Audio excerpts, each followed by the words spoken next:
finalizando, o nosso assunto de hoje é stalinismo. Então, aproveitando essa onda de governos totalitários que está rolando aqui no canal, hoje a gente vai falar do stalinismo.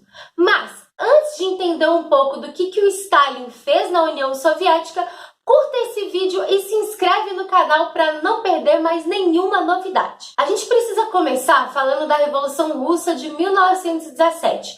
É nela que os bolcheviques entram no poder e o Lenin, como líder dos bolcheviques, vai assumir o poder. Porém, em 1922, o que era a Rússia vira a União Soviética e em 1924 o Lenin morre por problemas de saúde. Então começa uma disputa de dois membros muito importantes do Partido Comunista Russo. O primeiro deles era o Trotsky, líder então do Exército Vermelho e que tinha a ideia de uma revolução permanente. E o que seria isso?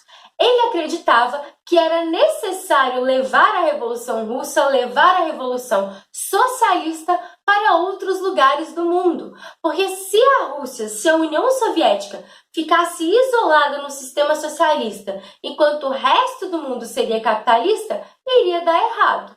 Então, esse era o ideal do Trotsky. Já o Stalin, que era secretário-geral do partido, queria que o socialismo ficasse, então, na União Soviética. Seria a revolução de um país só. E só de curiosidade, o Lenin já apoiava o Trotsky, já queria que o Trotsky entrasse no poder.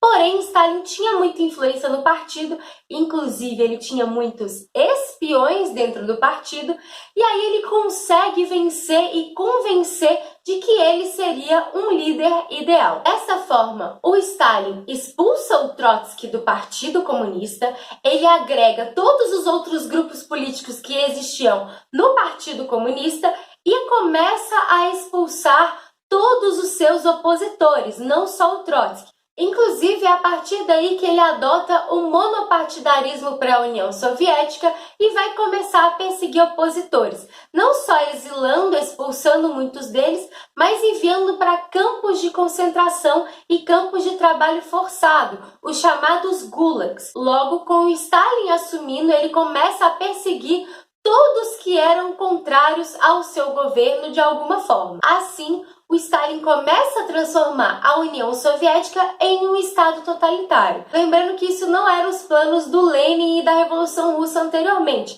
Então ele toma para si esse poder e começa a transformar a União Soviética em totalitarismo. Entre os anos de 34 e 39 tem o chamado Grande Expurgo. E o que seria isso?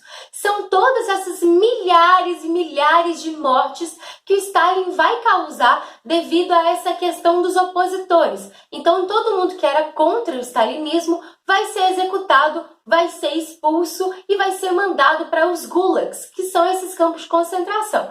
Inclusive o próprio Trotsky. Trotsky, na época, estava exilado no México, ele vai ser perseguido no México e vai ser, então, morto. Para quem não viu, o filme Frida é excelente para retratar esse momento, porque para quem não sabe, o Trotsky ele vai se refugiar com Frida Kahlo e alguns artistas no México, e aí ele vai ser perseguido e acabar sendo morto. Não é só com relação à perseguição e morte que vive o stalinismo, porque afinal de contas ele vai modificar todas as questões econômicas, políticas, industriais, educacionais, lembrando que o stalinismo é um governo totalitário e por ser totalitário ele vai interferir em todas essas camadas da sociedade soviética.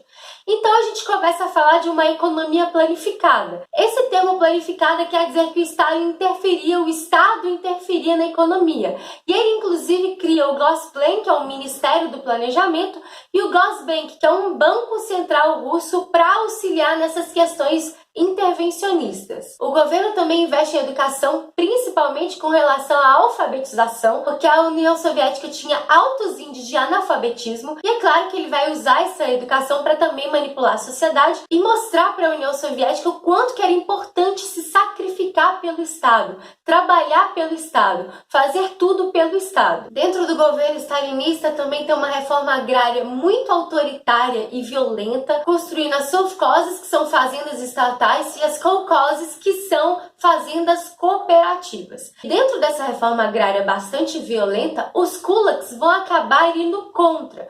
Kulaks são aqueles pequenos proprietários proprietários que tinham pequenas terras e que eram contrários, então, a essa coletivização que o Stalin estava fazendo. É claro que, como uma resposta, e o Stalin mostrou isso durante todo o stalinismo, ele vai perseguir, mandar para campos de concentração, que são os gulags, e então vai ter diversas e milhares de mortes de camponeses também, principalmente entre os anos de 1930 e 1933. Nas questões industriais, o governo soviético da época vai priorizar a indústria de base. Então a questão do petróleo, do aço, do carvão, entre outros, vão ser priorizados.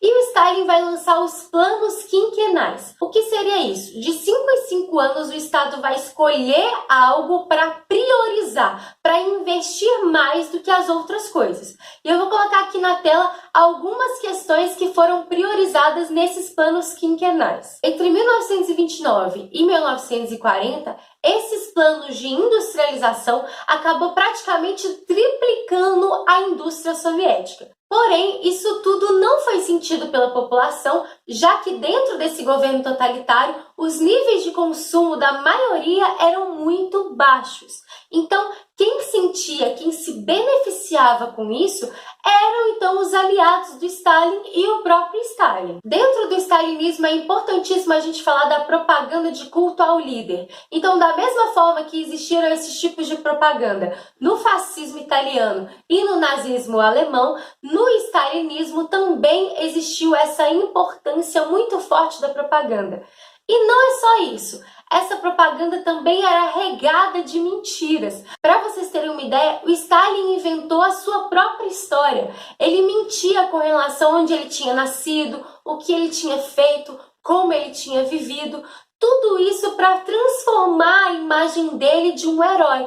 Então, a maioria das propagandas stalinistas, a maioria das propagandas soviéticas na época do governo do Stalin, vão valorizar a figura do Stalin, essa questão do culto ao líder. E também vão colocar o trabalhador como um personagem principal, justamente nessa questão de manipulação para que o trabalhador trabalhasse cada vez mais para o Estado. Então, coloca-se o trabalhador e o trabalho como algo extremamente importante para o Estado. Também nessa mesma questão de manipulação, a gente tem o realismo socialista, que é uma arte na época do stalinismo.